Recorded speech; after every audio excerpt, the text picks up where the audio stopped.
Okay, we're recording.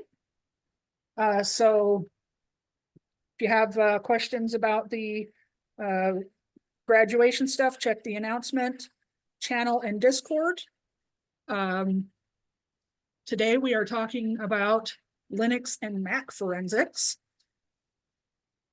So our module objectives, we're going to do, basically it's a mirror of what we did with the Windows forensics. That's understanding volatile and non-volatile data, understanding file system images and using SleuthKit, understanding memory forensics and volatility and photo rec, and then understanding Mac forensics.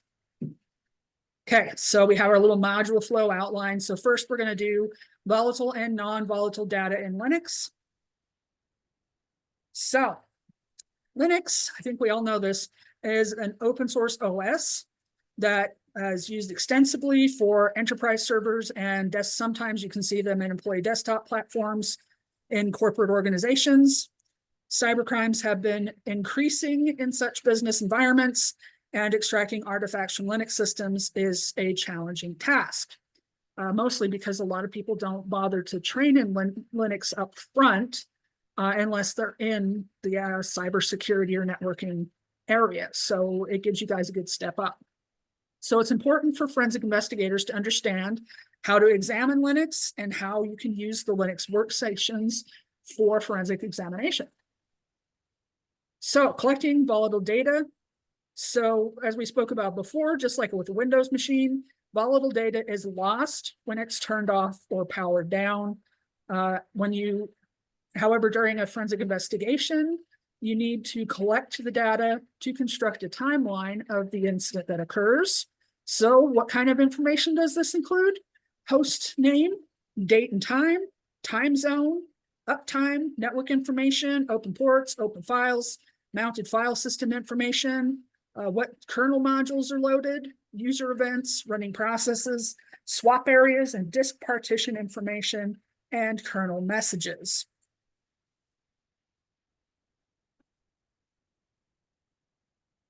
Collecting host name, date, and time. So identify the computer name using the host name command, which you see here. And the command can be useful while examining logs and traffic. And as you can see, they're using Ubuntu in the examples. So you type in host name, and then you have to use your root privileges in order to get that information, usually. Then check the date and time of the machine to build your timeline. And there's your information for that. And you can see down here below, they have the information that they gleaned from that. And to continue that, you can calculate the epoch time, which is the count of the number of seconds from Unix operating system starting point of the system, and then you can convert it into your WRT, your time zone, and that's your command, the date plus %s. The Unix epoch timestamp begins on the 1st of January 1970, is where it says. So they have a whole second thing here for you guys to look at on that. And upon obtaining the epoch timestamp, you can use online or offline converters to convert that timestamp to the original time. So you see epoch converter over here, they dump that timestamp in, and then it'll give you the information down there.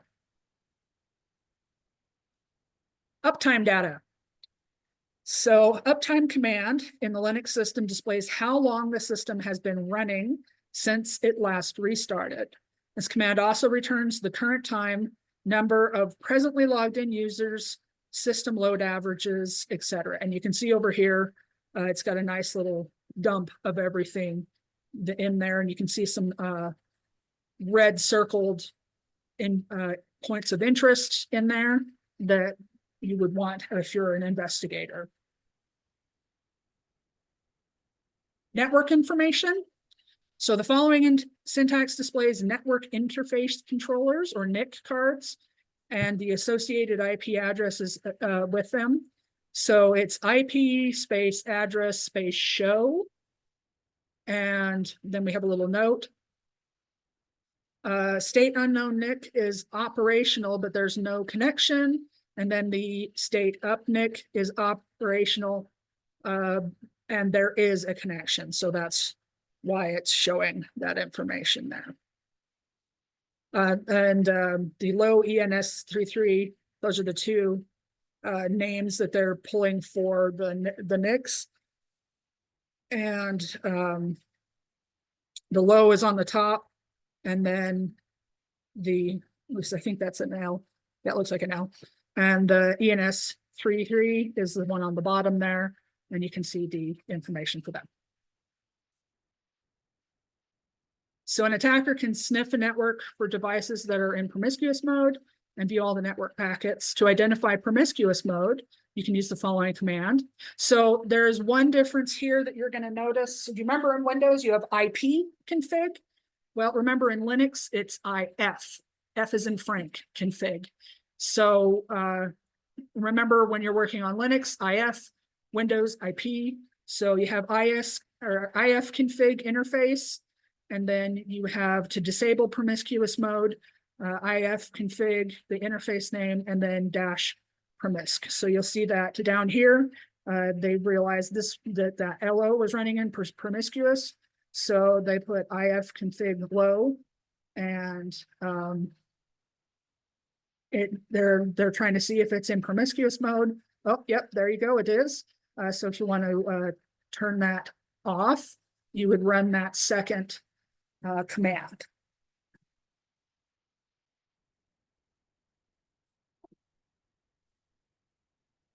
Okay, netstat. This one's a very important one. I see this one used lots. This command can be used to extract network information. It displays network connections, routing tables, and a number of network interface, the NICs or software defined NICs, and network protocol statistics. So you see this one down here is netstat-I, which is the commands for a list of network interfaces. And then, you have our ENS33 and low that we had, and netstat, just with netstat is the one that's up top. And then the netstat.I down here is the one that shows that information. Now, there are other command switches that go with netstat that you can use. So that's one that's a good one to have in your arsenal. So if you want to use netstat for routing tables, so that's netstat-rn. R displays the kernel IP routing table, and N displays your numerical address. We see that one over here on the right. And you can see how you have our destination, gateway, GenMask flags, MSS window, and then TRT IF face. And then the Linux routing table provides information on the process forwarding TCP/IP data packets, and that is IP space R. And you see that one over here, and you can see where it has default, and then you can see the other information that's down there as well.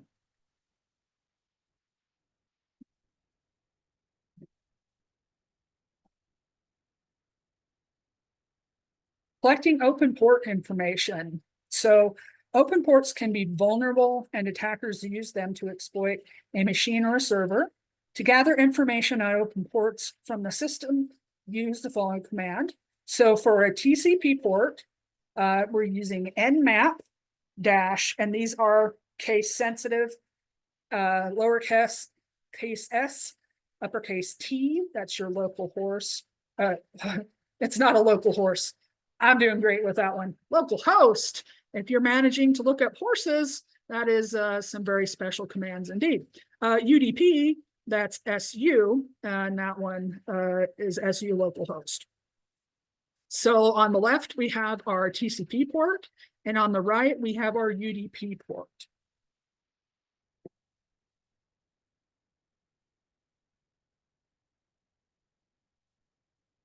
Programs, processes associated with a port.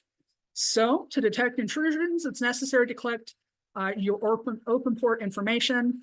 It's also important to check if there are any programs or processes associated with those open ports. That's your netstat tolpn. You see that over on the right. In the screenshot, CUPSD is the process, and then with the PID 11806 running on port 631. And you can see that over there. And it is in a listening state. That's why it is circled. Another command to list the processes running on open ports, command ls off, and then you have -i dash, that's a capital P, -n, pipe grep listen. The grep command is used to, remember how we were talking about searches with the grep command? It's also used for filtering. And this one, they're using it to filter the ports in the listen state. So it's like doing a search. So on this one, you're saying, hey, we want to search for everything that's in the listen state. So if you look over here, everything that's flagged with that listen state is listed.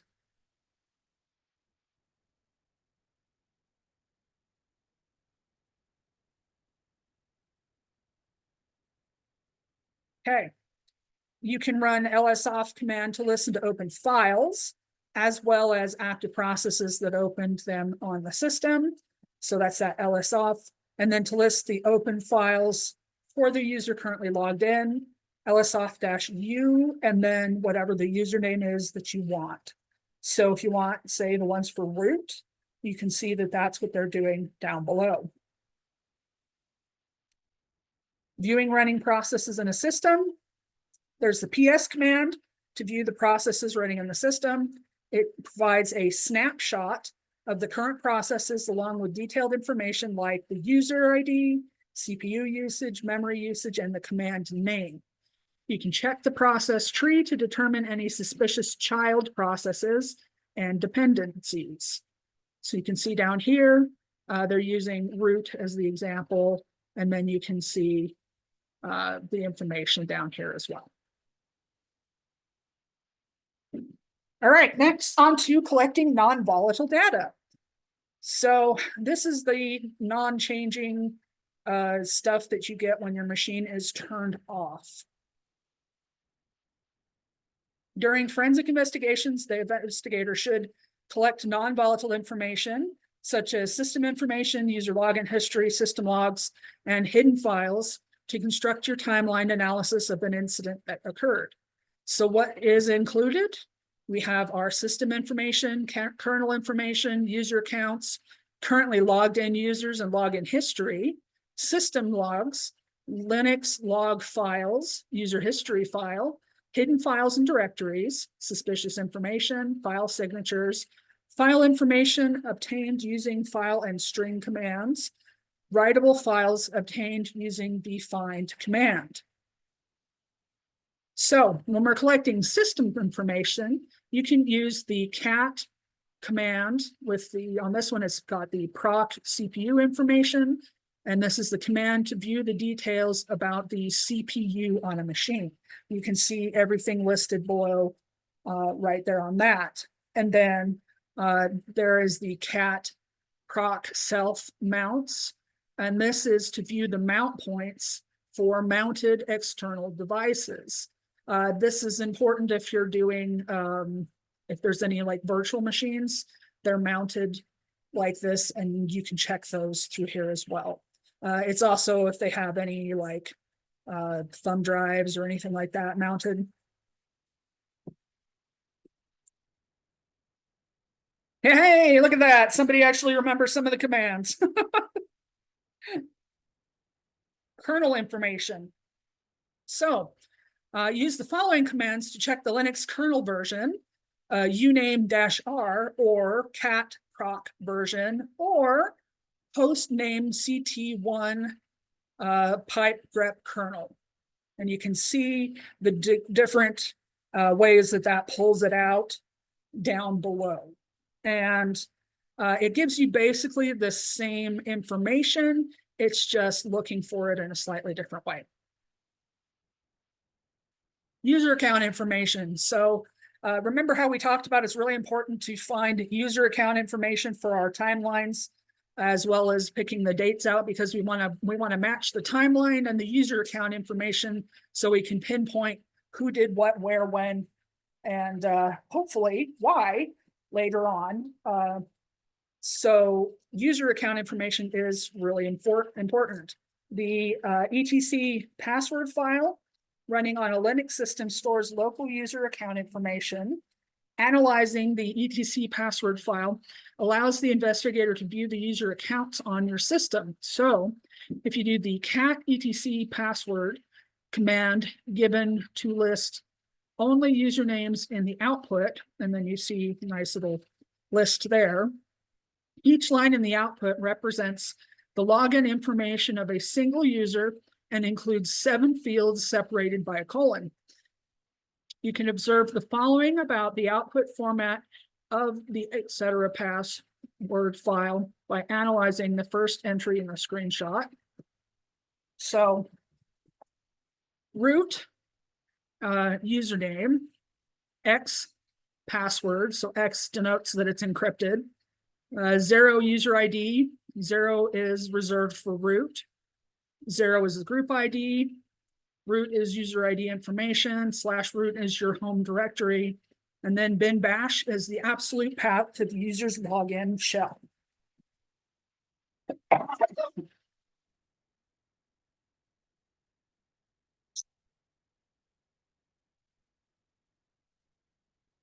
Collecting currently logged in users and login history information. To find the currently logged in user in the system command, W, the log file, var log, WTMP maintains information about the user login history. So if you look over here, the first one, you can see they just put W and it's got that information. The next one is our var log WTMP. Has our login history, system reboot time, and system status. The last command pulls the login history from the WTMP log file. So last -F, and then you have your location, and then you see that information printed there.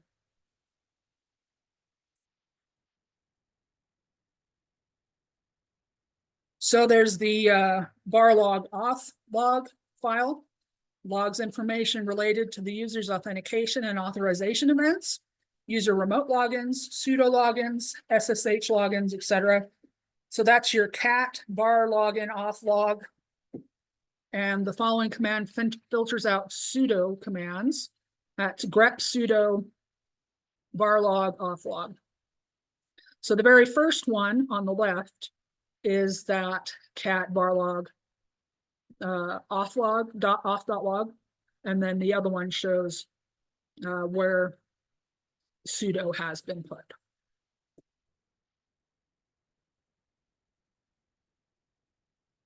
On a Linux machine, the system logs are located in the directory varlog syslog. The syslog configuration file stores system messages from logging facility and collects data logs of various programs and services, including the kernel. And so that one is cat varlog syslog. You see that one right there. Analyzing Linux kernel logs located at varlog kern.log can be helpful when you're troubleshooting custom kernels. And that one is cat varlog kernel.log, which you see right below that. So after seeing those examples of log files, there are a whole bunch of other ones that you can use. So we have our auth.log and kern.log, which we just talked about. There's a fail log, which lists your failed user login attempts. The IPR log, which are printer logs. There's the mail, which is all your mail server message logs. MySQL, all your MySQL server logs, Apache 2, that's your Apache web server logs, AP port log, that's your application crash report log. Then there's light TPD, that's light TPD web server log file directories, or the file directory. Then there's the daemon.log, that's running services such as Squid and NetTPD. Debug, that's your debugging log messages. And then dpkg.log, that's your package installation or removal logs. This is one of those that's a good cheat sheet to keep if you're like, now which log files does this have? And you know, this is a good little slide that you can swipe and put there for yourself. Okay, next. File system images using SleuthKit. Oh, so in Linux, the fsstat command provides information associated with your given file system. The output of this command is file system specific and consists of several information types, such as the file system type, volume ID, last mounted timestamps, and last mounted directory. And you can see right there, there's the command for that. And then you'll see some nice red circled spots that are examples of information that you can get from that.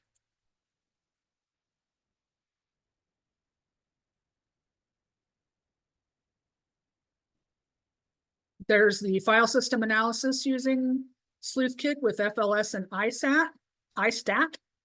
Run the FLS command to list the files and directories available in an image file. This command is also useful to view recently deleted files. You'll see that one right there. ISTAT, this is the command that displays the metadata of a file, like MAC times, file size, file access permissions, by specifying a particular inode number, and you'll see the command for there.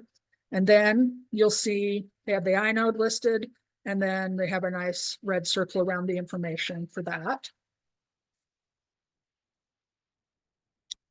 Okay, next, memory forensics.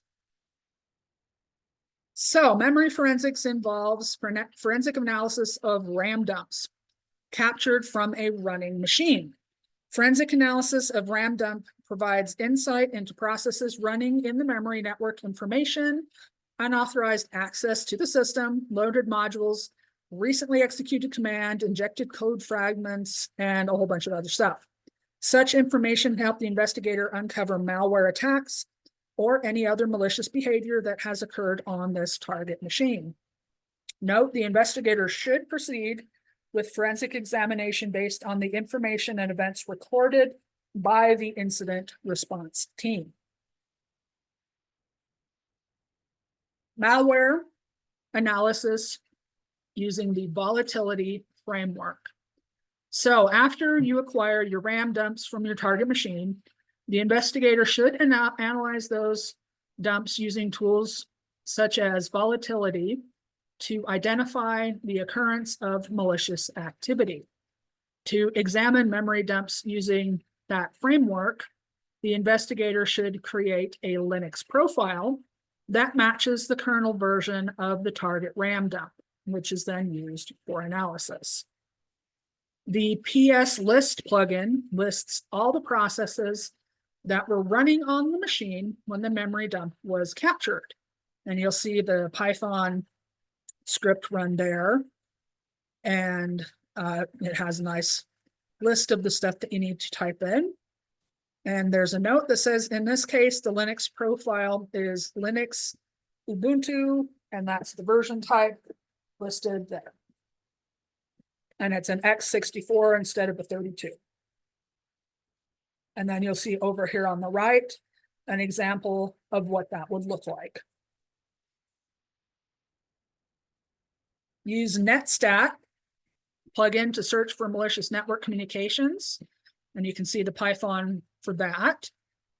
And the PS tree plugin displays the parent and associated child processes generated using a malicious backdoor. From the screenshot below, it can be observed that Apache 2 with the PID 1279 started another process with the PID 1332. This indicates the process with the PID 1332 is establishing a malicious communication. So you can see down there how that is chained down from that first Apache connection. Then there's Malfind. Malfind is a plugin that helps the investigator identify any remote or hidden code injections in the memory. There's your little Python code command there. And then from PS tree output, the process remember that 1332 is identified as malicious.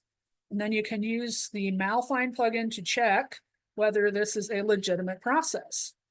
And when Malfind plugin is run, this process, the parameter protection, shows that the process is marked with read, write, and execute permissions. This indicates some malicious code has been injected into the process.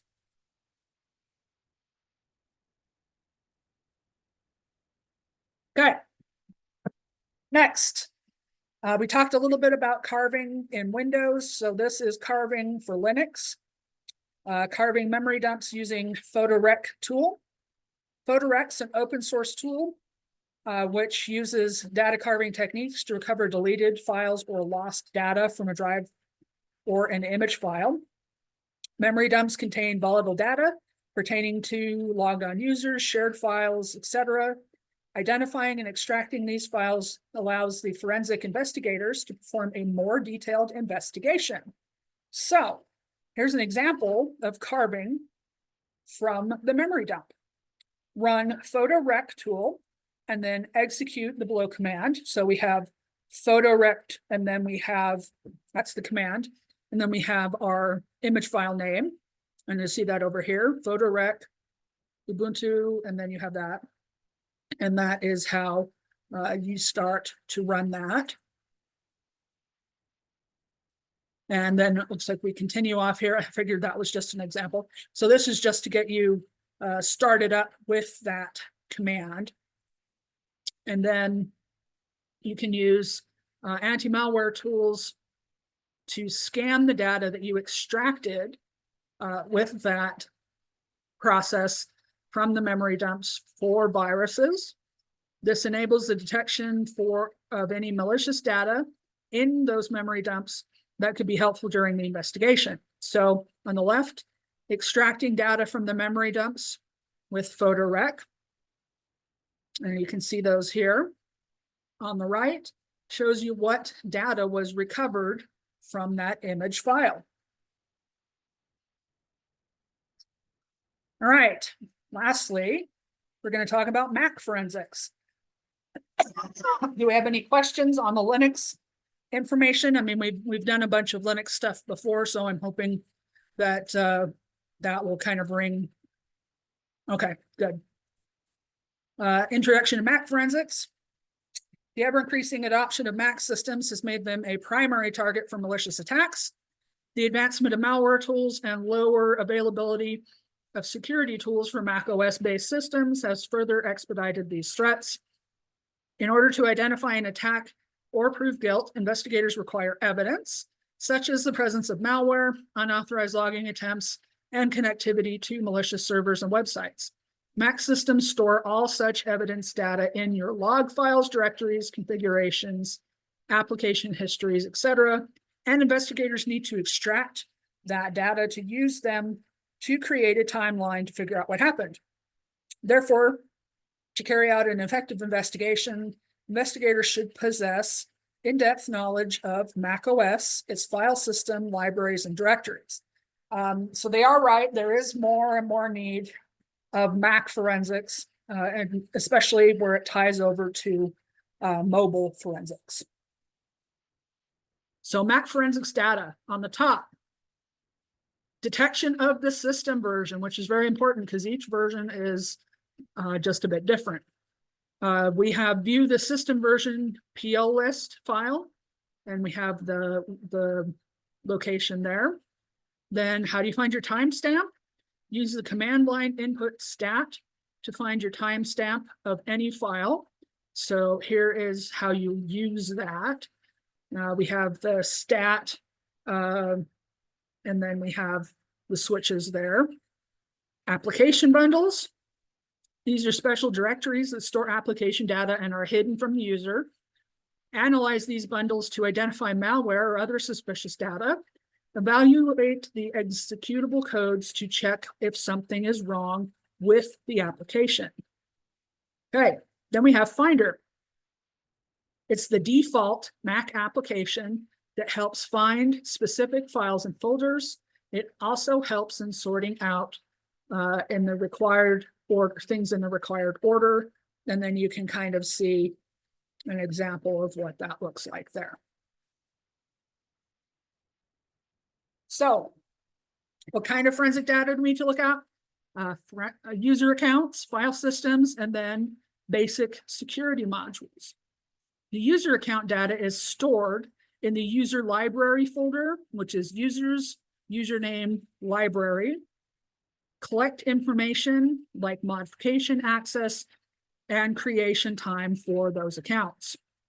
File system has layers that store information like file metadata, file content, and directory structures. And then BSM, your basic security module. The token represents specific data, such as program arguments, return value, text data, socket execution, and action in a file. Data stored in BSM helps determine the file type, creator, and usage data. So, Spotlight. Use a Spotlight to search for specific keywords that might represent malicious activity.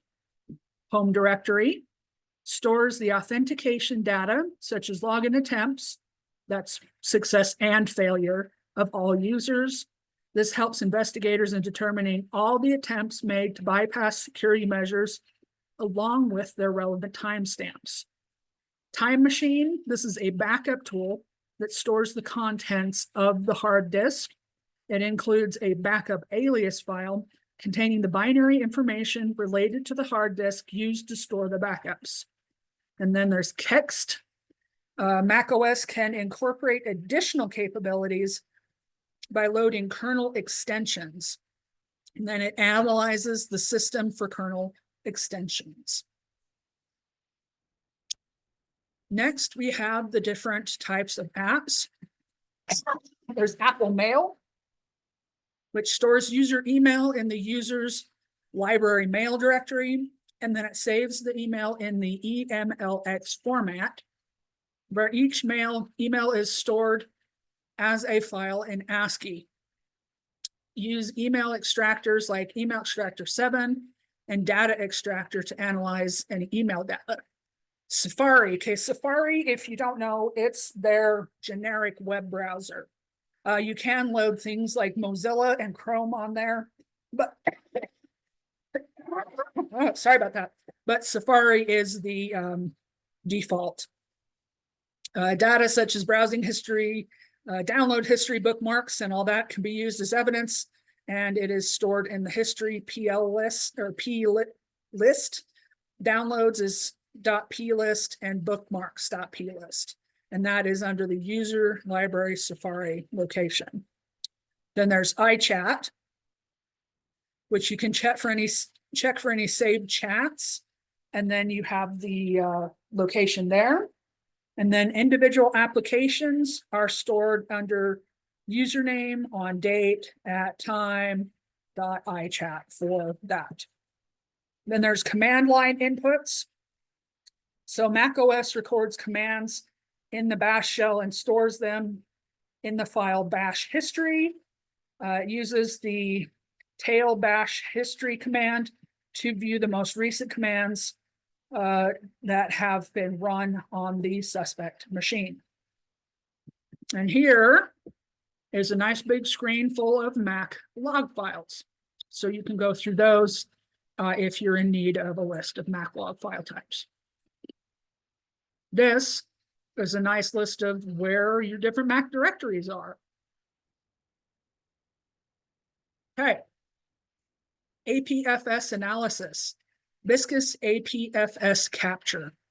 So Biscus APFS capture tool is designed to retrieve information. So APFS, if you remember, is the Apple formatting system. That's or not formatting, file system. And that's how it's their version of NTFS. NTFS is Windows, APFS is Mac. It identifies all the available partitions on the connected disks and image files. The report file in CBS or CSV format shows you, allows you to examine metadata of every file and folder in the file system. You can see on the left, report on metadata extracted from the system, and then available partitions on the image file. So, which is just a continuation. SQLite report provides all the APFS metadata in an organized manner as it is on the APFS directory. Also provides individual access to every named key, inode, etc., and extended record, including CNID and block numbers. Enables the investigator to search for hard links, cloned files, etc., and use this information to access every file on the hard disk. So you can see how that's laid out here.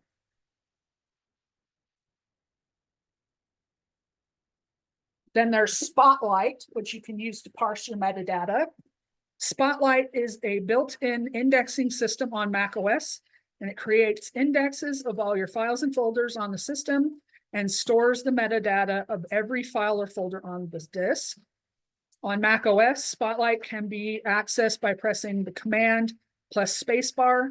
So the command key is a lot like the Windows key for a Windows machine. The store.db database file is the Spotlight's central database repository. Each individual macOS partition contains store.db file. In digital forensics examination, the database information parsed from Spotlight retrieves details like dates, last opened, and number of times an application or file has been opened. So here's some more on that. You can run Spotlight parser and point it to your whatever database file you want. And then you can see here where it's located. And then you can see the Python script out there on there as well. And then when Spotlight has finished parsing the database file, it creates two output files. One is the text file, which contains a database dump of all the entries, and the other is a CSV file consisting of directories of every file and folder in the specified partition. So left, we see the Spotlight parsed metadata in the CSV format, and right, output of a JPEG file, the metadata parsed from the database. And I will tell you that there's a ton of stuff that you can find, but you kind of have to dig and scroll to see what you can find. All right. Want to know about Mac forensic tools? Here is a list of Mac forensic tools. There's OS X Auditor, Recon Imager, Memorize for the Mac, Stellar Data Recovery Professional, F-Response, Volafox, Volatility, and Mac APT. You can use, that's an artifact parsing one, and they have for Mac iOS and for Mac. So it's desktop and mobile on that one. Okay, you survived. So what did we learn? We talked about volatile and non-volatile data on Linux, file system images analysis with SleuthKit. We discussed detail and memory forensics using volatility and photorec. Then we talked about the discussion on Mac forensics, and our next module, which is next week, we'll talk about network forensics. Okay, so Forensic Friday, because we had a lecture today And because I know it's been a rough week for everybody, I chose a pretty simple tool that I think you guys will enjoy.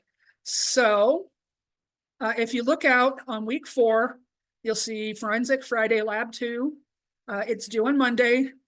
You're doing what's called uninstall view.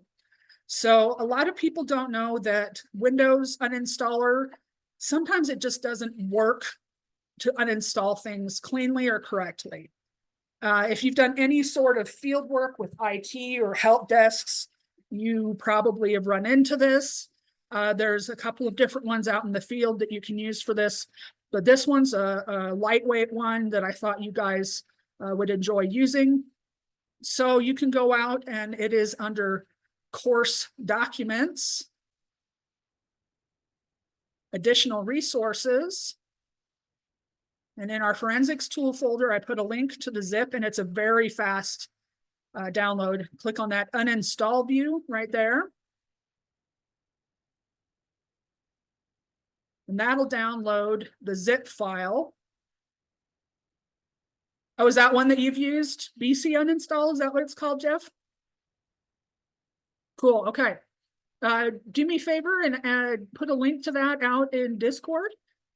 I'm always, I've tried, there's one that's called, it's like R something or other uninstaller that I've used. I can't remember the name of it. Yeah, it's called Bolt Crap Installer, which is pretty cool. So yeah, I can understand. But yeah, there are all sorts of ones that are out there, and ones that people have used and tested out. That's always a great thing. So yeah, go ahead and throw that in Discord, because you can never have too many options when it comes to attempting to uninstall those, because Windows uninstaller is notorious for crashing with certain programs. So, okay, let me stop share on this window. So there you go, uninstall view, the zip, and then unpack it, and you will see, let me share this. When you unzip it, you'll see, there we go. See a little easy folder right here. There's a README, and then everything else, and then you'll have an exe. And you just run the exe, and then you have, here you go. You can tell I have a lot of video games on mine. And then you have a list of everything in there. And I will tell you, this will probably, in fact, I can tell you right now, it's already picked one up. That Bayhub Tech flash memory card, that one right there, does not show up in the regular Windows one for mine. So you'll see things in here that you won't see listed in the other one. So if you've got if you're like, I've got something that might not be uninstalling correctly, or hey, I'm not sure if, or I've tried to uninstall this program and Windows dies, which is like it'll blue screen. Sometimes it'll do things like that. Using programs like this is a good way to get that stuff off of your system. I know one of the things, I don't know if it's still on there, the bloatware and the adware and stuff like that. You can, yeah, this one doesn't really install. It just runs a little exe. So it's not actually installed so much as just an exe file that you can use. So this one, there are other ones that are more, have more oomph that you can actually install. There are some out there that give you, that are parts of suites that can give you some more information.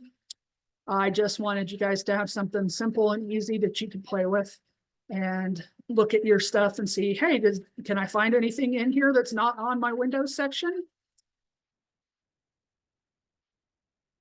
Yeah, Nearsoft has some really good little tools. There was another one I wanted to do, but it immediately freaked out my virus scanner with it was a false. I had to put an exception in, but it didn't really do much because I never saved passwords in my browser. So, because that's just, me being paranoid, but Nearsoft has a really good one that here, I'll show that one to you guys too. If you guys, that's not part of the assignment, but if you're interested in it, they have, it's called Web Browser Pass. And I will tell you right now, I didn't want to put it out on Blackboard because antivirus immediately flags it as a false positive. Because a lot of times when there's password recovery tools, the ways that they're used, antivirus goes, oh my gosh. And yeah, anyway, so this one, in order to download it, you go all the way down here to the bottom, get your download here, and there's once you open your zip, it'll have a password request, and there's your password for that. So this is pretty cool. If you have any passwords that are saved in your browsers, this will run and it will show you there's codes that you can add for different what do you call it, different browsers, but it defaults and will show everything for like Chrome, Firefox, Internet Explorer, and Opera if you have that one. Since I don't have any passwords installed on mine, it was pretty underwhelming. So I didn't see the point in using it as an example since it just showed a blank screen. But this one's a fun one if you guys want to use it for yourself. So there you go, you get a 2-for-1. But Nearsoft has some really good, it's just nearsoft.net. They have some really good tools out there. Okay, so for your assignment, I just want you to take a screenshot of that exe running on your system. So, okay. You do the install, you run your, you get your zip, you download you uninstall, or not uninstall, you unpack your zip, and then you double click that exe file. Then you take a screenshot of the exe running and turn in your exe file. That's what you do for this week's Forensic Friday Lab. So that's it for that one.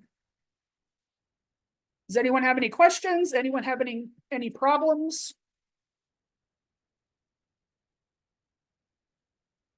Brain melty. Everyone's good? Okay, so I'm going to go ahead and stop the lecture recording here.